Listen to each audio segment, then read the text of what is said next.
Donc, la Gemara nous dit comme ça. Paro, il a demandé à tout son peuple aussi de tuer les enfants. Ça veut dire qu'il y avait aussi les enfants égyptiens qu'on devait tuer.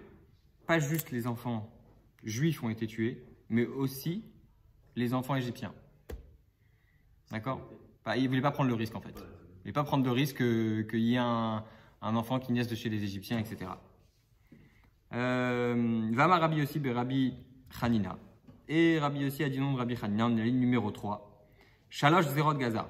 Il a fait 3, Pharaon, il a fait 3 décrets. Premier décret, si c'est un garçon, tuez-le. Et après, il a dit si c'est un garçon, on le jette dans le Nil. Et après, quand il a vu que il allait peut-être quand même venir le sauveteur du peuple juif, il a dit mais allez, même les Égyptiens maintenant on va les tuer. D'accord? Ça a été petit à petit, c'est les décrets de Pharaon. Vayelech mi bet Lévi. Donc la Gemara nous raconte, il y a un homme de la tribu de Lévi. Faut savoir que une chose importante. Amram, c'est pas juste le père de Moshe, c'était le tzaddik de la génération. D'accord? D'ailleurs, vous savez qu'on a étudié dernièrement, si vous avez eu l'occasion d'étudier les textes du rabbi sur Yud-Shvat, sur Bati Legani, qu'est-ce qu'elle dit la Torah? Qu'il y a eu 7 générations de tzaddikim qui ont refait descendre la Shrina sur terre. Et dans ces 7 tzaddikim qui ont refait descendre la Shrina sur terre, il y a aussi Amram. Amram qui est le père de Moshe. Non, à partir d'Avram. Amram, c'est le père de Moshe. Avram, c'est lui. Mais c'est à partir d'Avram. À partir d'Avram. Abraham, Yitzhak, Yaakov, etc. Alors la Gemara, elle demande où est-ce qu'est parti Amram, le père de Moshe? Amar Rav Yehuda bar Zvina, Shalach Batzad Bito. Il est parti suivre le conseil de sa fille. C'est très intéressant parce que qu'est-ce qui s'est passé? Amram, il a divorcé de sa femme. Et du coup, qu'est-ce qui s'est passé? Tout le monde a divorcé de sa femme. Pourquoi Amram il a divorcé de sa femme? Parce qu'il a dit, si on a des enfants et que les enfants ils finissent finalement jetés à la mer, à quoi ça sert d'être marié? À quoi ça sert d'avoir des enfants si finalement ils vont mourir? Donc il a dit ça sert à rien de rester marié, il a divorcé. D'accord? Sa fille elle n'était pas d'accord. Elle lui a dit, écoute, regardez la ligne 12. Amral Obito, Abba, Kashek Zeratra Yoter Michel Paro. Il lui a dit, ta décision, elle est plus dure que celle de Pharaon. Pourquoi?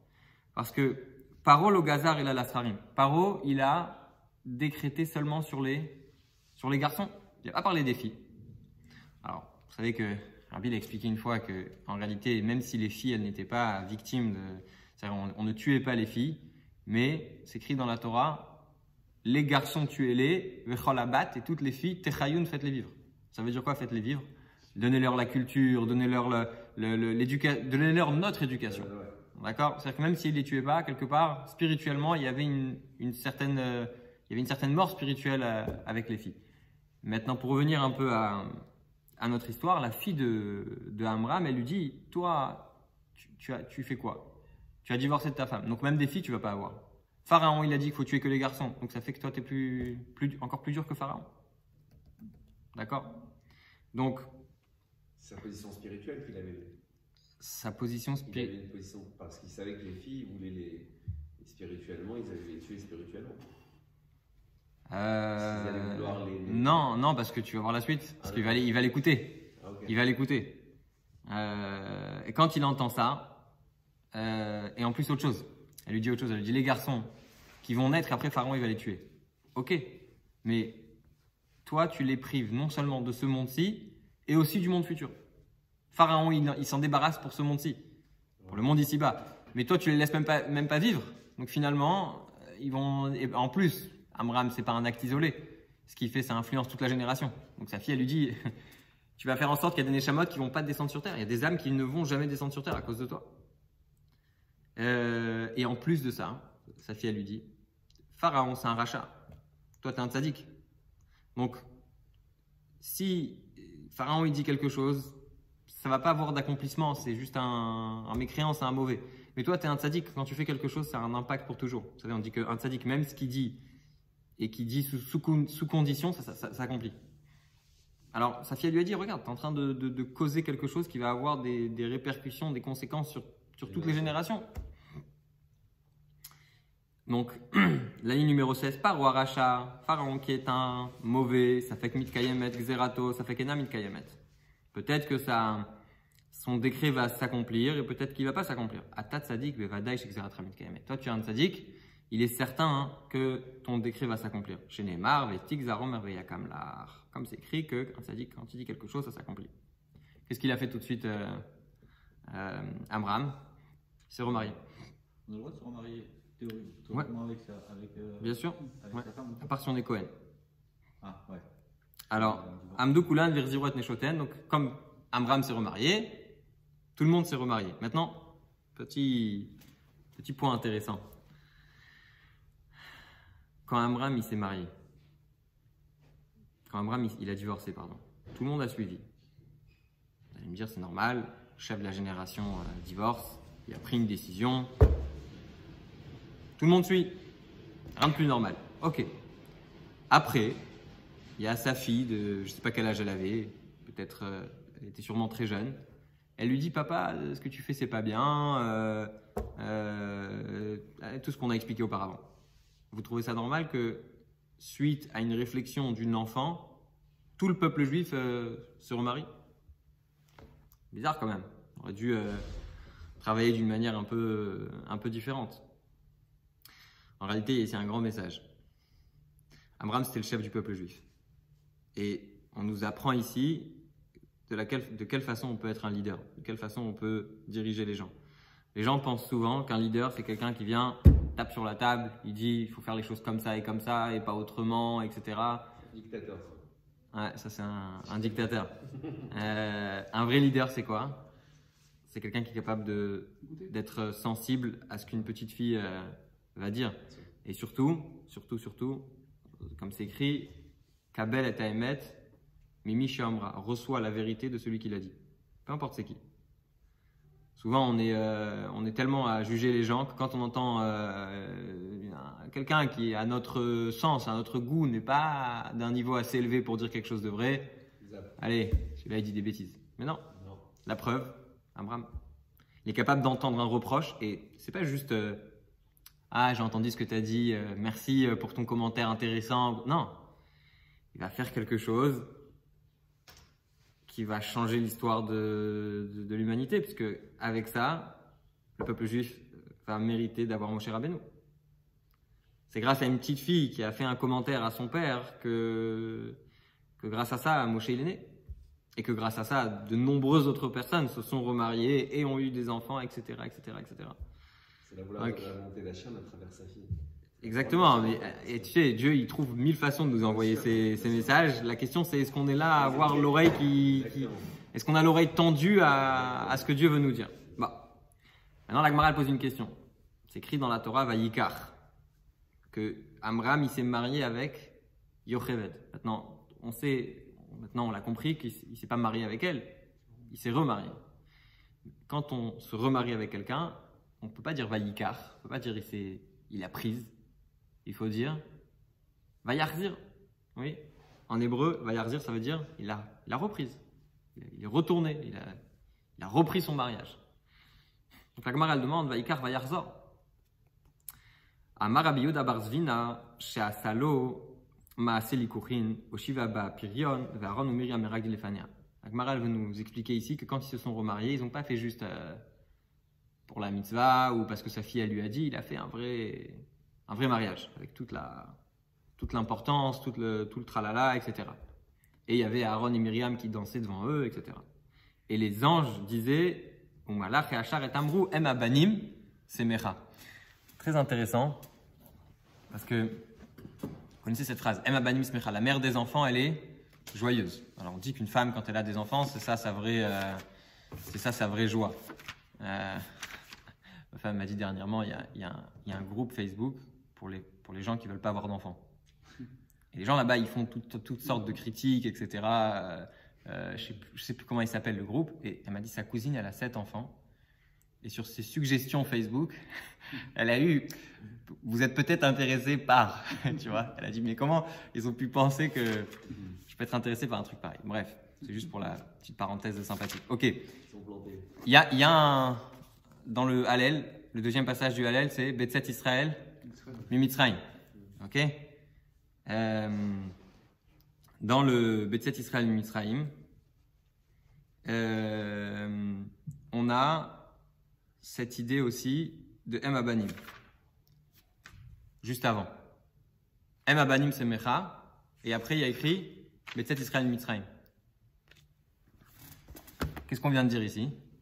Quand est-ce que Yocheved, elle était heureuse? Quand elle a eu des enfants en plus. Oui, elle avait Aaron et Myriam, elle a eu Moshe Rabbeinu. D'accord? Comme elle a eu plusieurs enfants, alors c'est là qu'elle a eu cette Em Abanim Smecha. Et juste après Em Abanim Smecha, Betset Israël Mitzrayim. C'est ce qui a donné la possibilité à ce que les Juifs puissent sortir d'Égypte. Des fois, on pense que le Teilim, bon, c'est par hasard. Tu sais, il y a 2 passages, c'est des poèmes. David Ameller, il a écrit ça. Pas du tout. Chaque chose, elle est réfléchie. Maintenant, quand chacun de nous va voir ce Teilim, quand on va dire le Hallel, Abanim Smecha, Betset Israël Mitzrayim, il n'y a rien qui est par hasard. Ok, Edbat Lévi, il s'est marié avec la fille de Lévi. Alors, la Gemara, elle demande Efshar Batmea ou Shloshim Shana Avia Vekar il Bat. Une femme qui a 130 ans, on l'appelle Bat. Elle avait 130 ans, Yocheved. Elle s'est remariée? Ouais. D'Amar Rabbi Chama Rabbi Hanina Zu Yocheved. Parce que Rabbi Chama, il dit que c'est Yocheved. Qui est cette Yocheved? Shorata Baderer Veledata Ben Achomot. Elle est née, elle a été conçue en chemin pour aller en Égypte et elle est née entre les murailles. Ça veut dire à l'entrée, à la frontière de l'Égypte. Chez Neymar, Asher Yaldaot à Lévi Bemitzraïm. C'est écrit qu'elle est née à Lévi en Égypte. Les data Bemitzraïm, Venorata Bemitzraïm. Sa naissance a été en Égypte, mais sa conception ne l'a pas été. Amar Rabbi Yehuda, chez Noldu Basimane Marut. Qu'est-ce que ça veut dire? En réalité, comment c'était possible de dire que c'est la fille de Lévi? Parce qu'à ce moment-là, elle a retrouvé un aspect de jeune fille. D'ailleurs, c'est ce qui est intéressant avec Yocheved. Pourquoi est-ce que, vous savez, on dit que le bon Dieu ne fait pas des miracles pour rien. Lohavit Kuchabri Chuni Salem Magna. Le bon Dieu ne fait pas des miracles pour rien. À chaque fois qu'il y a un miracle dans la Torah, c'est qu'il y a un message derrière, c'est qu'il y a quelque chose qui se cache. On n'est pas là à faire des miracles pour épater la galerie. C'est pas ce qui fait ça. C'est pas ce qui fait le bon Dieu. Alors pourquoi est-ce que Yocheved, elle a eu un enfant à 130 ans? Pourquoi il fallait que ce soit cette femme-là qui est née, qui a été conçue pendant le chemin? Elle est née entre les murailles d'Égypte, etc. C'est une idée qui revient souvent. C'est quoi qu'est-ce qui se cache derrière ça? Alors, j'ai entendu que, en réalité, c'est pour nous donner un message fort. L'exil, c'est pas une situation à accepter. C'est une situation temporaire. D'accord? Je pense que vous avez tous entendu l'histoire du Chafetz Chaim. Un jour, il y a quelqu'un qui est venu à la maison chez lui et qui lui a dit pourquoi est-ce que vous n'avez pas de... Parce qu'il vivait très très simplement. Il lui a dit pourquoi vous n'avez pas de meubles, vous n'avez pas de... Vivez un peu... Alors Chafetz Chaim, il a dit ce monde c'est un... Il a donné tout un exemple en lui disant que quand quelqu'un il voyage, il ne prend pas avec lui toutes ses affaires, il prend juste une valise, etc. Il lui a dit ce monde entier c'est pour moi juste un voyage. D'accord? Je veux dire de manière plus générale pour notre vie à nous, il y a l'idée de l'exil. On doit se dire que tant que Mashiach n'est pas arrivé, on est juste là en stand-by en attendant. Et à part ça, quand on a des problèmes, on ne doit pas se dire ça c'est ma situation fixe. Non, c'est juste une étape. Et c'est la raison pour laquelle Yocheved, qui est née entre les murailles et qui a été conçue pendant le chemin, d'accord, elle a donné naissance à Moshe Rabbeinu. Pour montrer que on a pu faire un lien entre le moment, malgré les 200 et quelques années où les Juifs sont restés en Égypte, on pouvait faire un lien entre la personne qui a conçu, entre la mère de celui qui a de celui qui a pu sauver le peuple juif, qui est Moshe Rabbeinu. Entre Yocheved qui est né juste à l'entrée et Moshe Rabbeinu, celui qui a eu le mérite de faire sortir le peuple juif. Pour nous montrer que quoi? Que c'est juste un état temporaire finalement. Ok. Vatar Aïcha Vatelet Ben. Alors maintenant la naissance de Moshe Rabbeinu.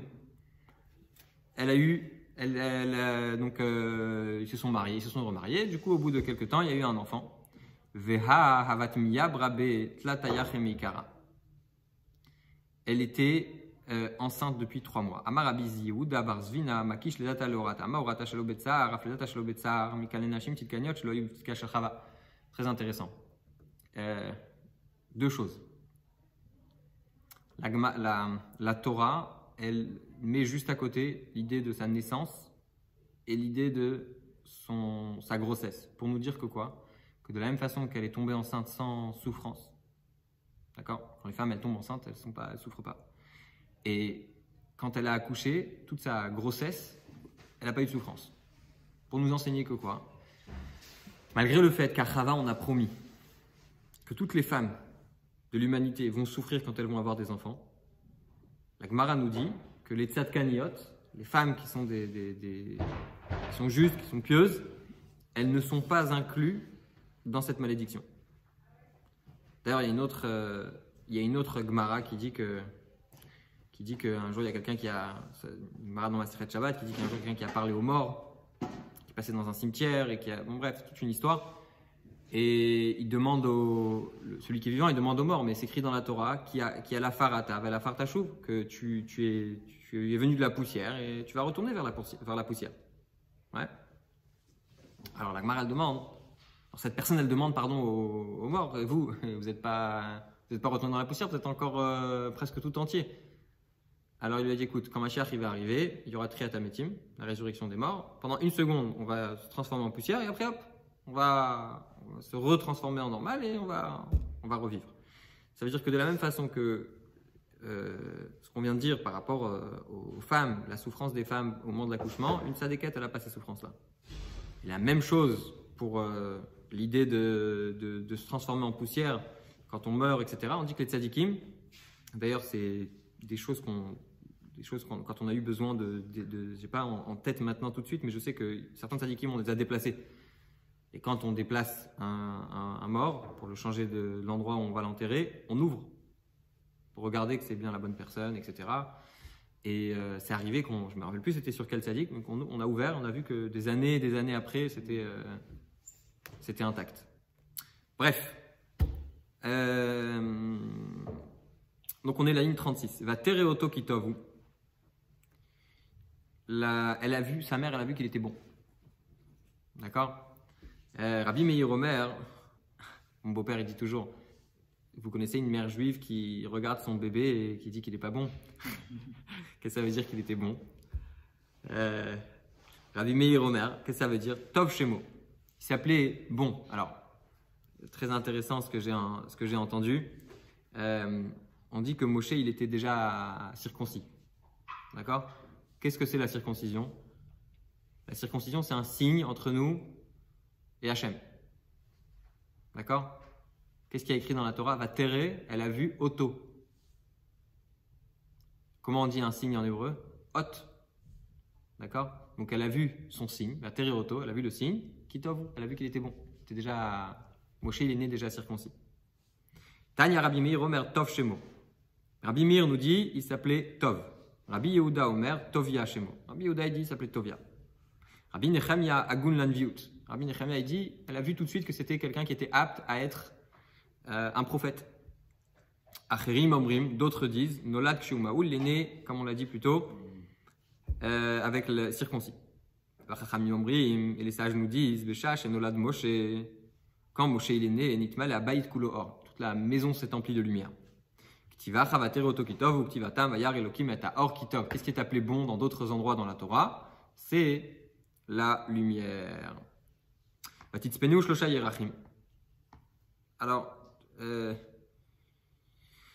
elle l'a caché pendant 3 mois. D'accord? Pourquoi est-ce que les Égyptiens n'ont pas pu voir Moshe Rabbeinu? Parce que il était prématuré. Il est né au bout de 7 mois. D'ailleurs, c'est un peu on en a parlé, je pense, une fois dans un cours, mais c'est un peu la différence entre Moshe et le prophète Élie.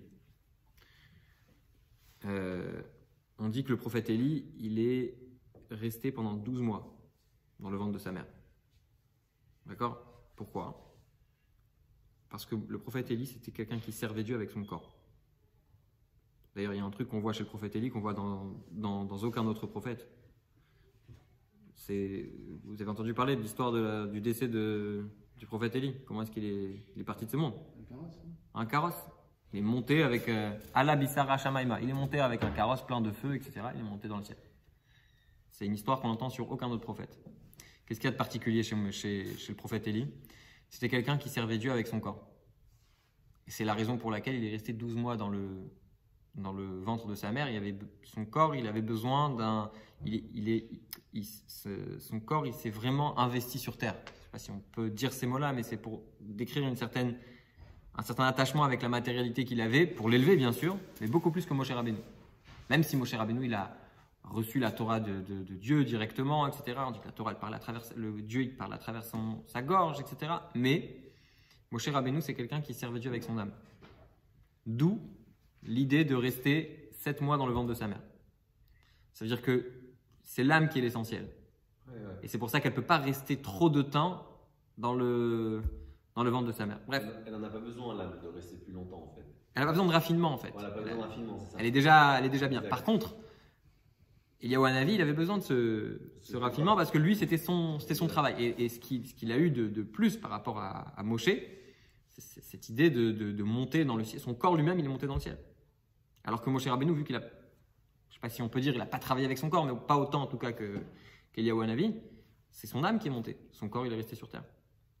J'avais entendu qu'elle faisait accoucher aussi prématurément pour les sauver, justement, parce qu'au 9e mois, les Égyptiens venaient contrôler. Ouais, c'est ce que la Gemara va dire tout de suite. Ouais. Alors, ils avaient un truc, les Égyptiens, pour attraper les bébés. Quand il y avait une maison où ils soupçonnaient avoir des bébés, parce que les gens cachaient les enfants, évidemment, tu sais que ton enfant il va mourir, tu le caches. Alors, ils faisaient une technique, ils amenaient des bébés égyptiens et ils les faisaient pleurer. Ils les faisaient pleurer à côté Vous connaissez ça à la maison, quand il y a un bébé qui pleure, Ouais, il réveille toute la semaine. Les Égyptiens, ils faisaient pareil. Ils amenaient un bébé, le bébé il pleurait, ça réveillait tout le monde et ils trouvaient comme ça les bébés. Alors, c'est ce que la Gemara vient de dire. Pourquoi elle ne pouvait plus le cacher? Parce qu'au bout d'un certain moment, les Égyptiens ils commençaient à amener les bébés et elle s'est dit attends, bientôt ils vont amener leur bébé qui pleure et nous on va être bloqués avec ça. Bref, Moshe dans la Teva. Vatikar lo Teva de Gomé. Donc, au bout d'un certain moment, Yocheved comprend qu'elle ne peut plus le garder à la maison, elle prend Moshe et elle le met dans un petit panier en osier. La Gemara elle demande pourquoi est-ce qu'elle l'a mis dans un panier avec, alors Gomé, je crois que c'est du goudron, si je ne me trompe pas. Amar Rabbi Elazar, Mikal Natzadik, de la chaux. On va vérifier tout de suite. C'est quoi? C'est pour qu'il flotte, non? Pour protéger toute la chose. Déjà. Caoutchouc. Caoutchouc, c'est ça, c'est pour l'eau. Pour l'eau, la chose, ça m'étonnerait de ça avec l'eau. Goudron, caoutchouc, c'est plus du caoutchouc. Alors, Caoutchouc, ça flotte, quoi. C'est un liquide, ça. C'est pas la flotte. Il y a plein de tubes là-dedans. Bah oui, il flotte. Alors, elle a pris un panier en osier, donc gommé c'est de l'osier, et elle a enduit avec du bitume et du goudron, et elle a mis l'enfant dedans. Ok, voilà, comme ça on a la traduction exacte, on ne dise pas de bêtises. Ouais, Alors, le teva de gommé c'est un panier en osier. Maïshna gommé, pourquoi est-ce qu'elle a pris de l'osier? Amar Rabbi Elazar, on est la ligne numéro 55, pour nos amis tunisiens. Mikan la tzadikim shemamon amchaviva le'en yoter migoufan. De là on apprend que les tzadikim, ils chérissent leur argent plus que leur corps. Vous allez me dire, mais c'est quoi cette histoire? Les tzadikim, ils sont près de leur argent, près de leur portefeuille, etc. On va expliquer tout ça. Vechol kachlama, pourquoi? Les fiches en pochtin yedean begazel. Parce que les tzadikim, tout ce qu'ils gagnent, ils le gagnent honnêtement à 100%. D'accord? Et quand on a gagné son argent à 100% honnêtement, vous savez, on dit l'argent vite gagné, vite dépensé. Mais quand on a gagné son argent à la sueur de son front, qu'on s'est fatigué, etc., ouais, là, on dit la première paye, on la dépense, tout le monde se rappelle de sa première paye. Pourquoi? Parce qu'on la dépense différemment, parce que c'est la première fois qu'on a gagné vraiment de l'argent. Ça, c'est la première chose. Rabbi Shmuel bar Nachmani. Alors, Rabbi Shmuel bar Nachmani nous dit Davar rach sheyachol lamod bifnei davar rach ou bifnei davar caché. Pourquoi est-ce qu'elle a pris de l'osier? Parce que l'osier, c'est quelque chose qui est tendre et qui peut tenir devant quelque chose de dur comme devant quelque chose de fort. Hein, de fort ou de. Voilà, ça se casse moins. Comme le roseau, ça tu peux le plier. Exactement. Je donne souvent l'exemple que quand il y a une tempête, l'herbe, elle ne s'arrache pas. Bien sûr. C'est trop petit. C'est trop. Un arbre, tu peux le. Il y a des choses qui peuvent se tordre et se remettre. Ça, c'est la force.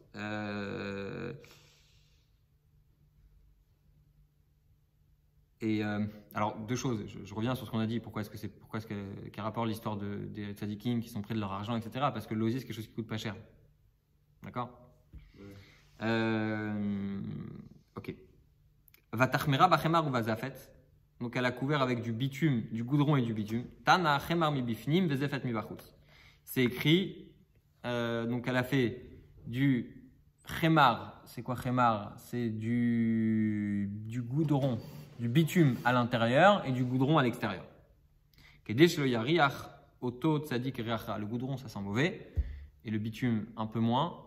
Donc, c'est pour ça qu'elle a mis à l'intérieur du bitume. Ok. Vatasem ba et ayeled. Vatasem basouf. Elle a pris l'enfant et elle l'a mis sur le Nil. Rabbi Elazar Omer et Yamsouf. Rabbi Shmuel bar Nachman Yomer. Certains disent c'était Yamsouf et d'autres disent qu'il s'agit ici de Agam, donc du Nil, qui est dirtif Kan et Vasouf Kamelo. Ok. Teret bat Pharaon. Et là, on connaît la suite de l'histoire. La fille de Pharaon qui descend pour se laver. D'accord. Pourquoi est-ce qu'on nous raconte qu'elle est descendue se laver? Pourquoi ça nous intéresse? Encore une fois, chaque détail dans la Torah il est très important. Mara nous dit Amar Rabbi Yochanan Mishum Rabbi Shimon bar Yochai Melamed Sheyarda Lichot Migilul Avia. Elle n'est pas descendue se laver. Ça ne nous intéresse pas qu'elle ait descendu se laver, se nettoyer. Non. Elle est descendue se laver, se débarrasser de toutes les idoles de son père. On dit que Batia, la fille de Pharaon, elle s'est convertie. D'accord. Mikvé, façon de parler pour dire qu'elle s'est. Je ne sais pas si à l'époque il y avait déjà toutes ces choses-là, mais ça veut dire que c'est représentatif d'une certaine teshuva. Comme c'est écrit dans d'autres endroits, que se laver, c'est synonyme de. Elle a pris la décision de faire. Exactement. Voilà. Alors, la fille de Pharaon, elle ne se promène jamais toute seule. Elle avait ses servantes. La Gemara nous dit Amar Rabbi Yochanan en ali chazul alashon mita. Ça veut dire quoi lashon mita? V'chen omer ine anochi oler lamut. Qu'est-ce qui se passe ici? Pourquoi est-ce qu'on parle des. Pourquoi est-ce que elle voulait. Pourquoi est-ce que la Torah nous parle de ses servantes? Parce qu'elle voulait empêcher la fille de Pharaon de récupérer Moshe. Donc ça veut dire que la fille de Pharaon, elle a voulu absolument récupérer Moshe. Elle a vu le panier donc dans le Nil. Kevan, des chazou, des kabat, là-dessous les Moshe. Quand les servantes, encore une fois, qui voulaient l'empêcher de sauver Moshe, elles ont vu qu'elle allait quand même le faire. Elles lui ont dit je ne comprends pas une chose. Quand un roi décrète quelque chose, alors il y a des gens qui écoutent, il y a des gens qui n'écoutent pas. Mais même si personne n'écoute, les seuls qui vont écouter, les seuls qui vont respecter, c'est qui? C'est au moins les proches, au moins les enfants. Alors qu'est-ce que tu es en train de faire? C'est ce que la Gemara dit. Gvirtenu, maîtresse, minago shalolam eler basar vadam gozer gzera. L'habitude du monde, elle est lorsqu'un roi de chair et de sang décrète quelque chose. En im kol haolam kulo en mekamimota. Si personne dans le monde ne va accomplir ce décret, banav ou beto mekamimota, au moins ses enfants, les gens qui habitent sa maison vont l'écouter. Veat overet al zerat avir, ba Gabriel vachazan bakarka. Quand l'ange Gabriel a entendu ça, il les a mis à terre. D'accord? Pour être sûr de pouvoir sauver Moshe Rabbeinu. Vatishlach et amata vatikachea. Donc la Gemara elle continue. Il a mis à terre, c'est réalisé là-dessus. Apparemment. Mis à terre, ouais. À mon avis, il a dû s'en débarrasser. Vatishlach et amata vatikachea. Même si la Gemara elle dit pas plus, peut-être qu'elles sont restées vivantes, je sais pas. Vatishlach et amata vatikachea. Elle a envoyé sa servante pour la prendre. Rabbi Yehuda Rabbi Nechemia Chadama. Il y a une marloquette à savoir qu'est-ce qu'elle a fait vraiment Batia. Yada, certains disent c'était sa main et sa main s'est allongée. Amar, vechadamar shifrata. D'autres disent c'était sa servante. D'accord? En fait, ama en hébreu, ça peut être interprété de deux façons. Soit ça peut être sa servante, ça peut être sa main. Ou manda marchifrata mideloktiv yada. Ou le manda marchifrata amrat bagavri al-vachavatan bakarka. Donc il y a une marloquette. Ceux qui disent que c'est une servante, ils disent bah oui, c'est écrit servante. Pourquoi elle n'a pas écrit? Si vous voulez parler de sa main, ils auraient dit yad. Yad en hébreu, c'est le langage courant pour dire la main. Et celui qui dit que c'était quand même sa main, il dit on vient de dire qu'elles sont toutes mortes. Chavatan bakarka. Des shayarle chada de lavocha de vatmal kalemekam lechuda. La Gemara elle dit non. Alors comment est-ce qu'il peut dire qu'il y avait une servante? Parce que même si Gabriel les a toutes tuées, il ne pouvait pas toutes les tuer parce qu'il fallait quand même une servante qui reste avec une princesse. La princesse, elle ne se trouve même pas toute seule. Donc il a quand même laissé une seule. Ou les man de Amariad à Lirtov Yada. Alors la Gemara demande dans ce cas-là à celui qui a parlé de sa main, pourquoi est-ce que la Torah n'a pas écrit clairement que c'était sa main? Hakamash malan de ishtarba vishtar bouvé. Ça vient nous apprendre que sa main, elle s'est beaucoup allongée. C'est écrit que le bon Dieu, il allonge aussi les dents des Rechaim. Pour leur faire grincer les dents. Resh Lakish, il dit, c'est pas Shibarta, tu l'as allongé. Ok, elle a vu, qu'est-ce qu'elle a vu? Elle a ouvert, elle a vu l'enfant. Qu'est-ce qu'elle allait voir d'autre? Qu'est-ce que ça vient nous apprendre? Elle a vu la Shrina, elle a vu la présence de Dieu. Elle a vu un jeune homme pleurer. Alors la Gemara elle dit Karil et Yeled de Karil et Nar. On l'appelle des fois un enfant et après on l'appelle un jeune homme. Alors la Gemara elle dit ou Yeled de Kolokenar. C'était un enfant, mais il avait une voix de jeune homme. C'est intéressant parce que nous on entend ça, on dit attends, c'est quelque chose de sympathique, un enfant qui a une voix d'adulte. Mais Rabbi Nechemia, il dit mais si tu dis ça, tu es en train de transformer Moshe Rabbeinu en quelqu'un qui a un défaut. Un enfant qui a une voix d'adulte, c'est bizarre. D'accord? Et là, en fait, c'est pour nous apprendre que il avait une voix de jeune homme, une façon de nous dire que sa mère, elle a fait une choupa. Dans son panier, elle a fait une choupa, elle a dit je ne verrai pas quand il va se marier, parce que je l'envoie imaginez-vous une mère qui se sépare de son enfant et qui le jette dans le Nil. On connaît tous l'histoire, mais si on y réfléchit 2 secondes, c'est un moment qui est terrible.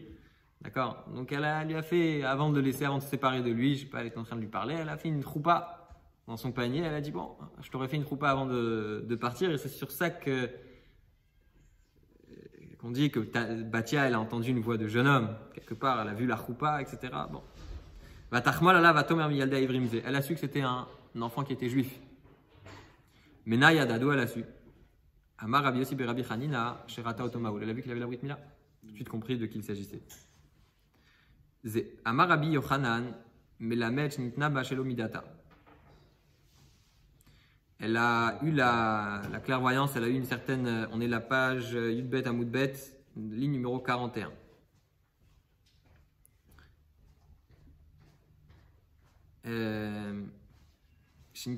Zenofel Venacher Nofel. Vainu de Amar. Alors, une seconde. Daf Yudbet Amoudbet. On va prendre 2 secondes.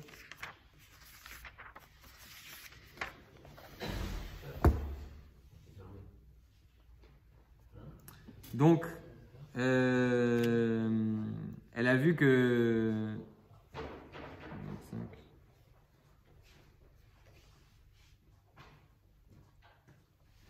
En fait, elle a vu que Moshe, ça allait être le dernier enfant à tomber. Elle a vu que Moshe, ça allait être le dernier enfant qui allait tomber dans le Nil. Donc elle a dit Zénophel, celui-là il est tombé dans le Nil. Mais maintenant, les enfants qui tombent dans le Nil, c'est fini. D'accord? C'est ce que Rabbi Elazar a dit par rapport aux astrologues. En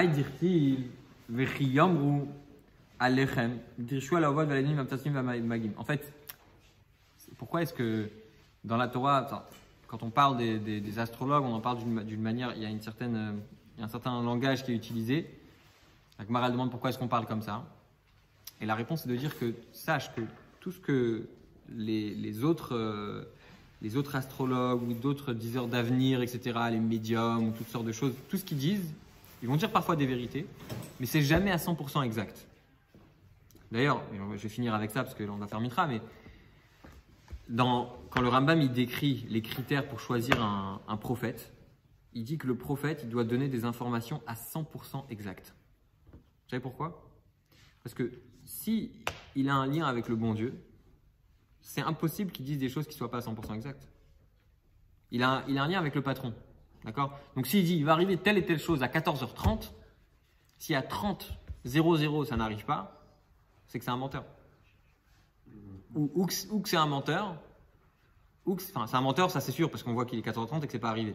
Mais il vient pas au nom de Dieu. Parce que s'il venait au nom de Dieu, c'est à 100% exact. Il n'y a pas de place à l'erreur, c'est lui qui tient la machine. D'accord? Par contre, tous les autres qui disent l'avenir, etc., ils disent des choses, mais c'est jamais à 100% exact. Pourquoi? Parce qu'ils obtiennent l'information d'une source qui est pas directe. Voilà, messieurs.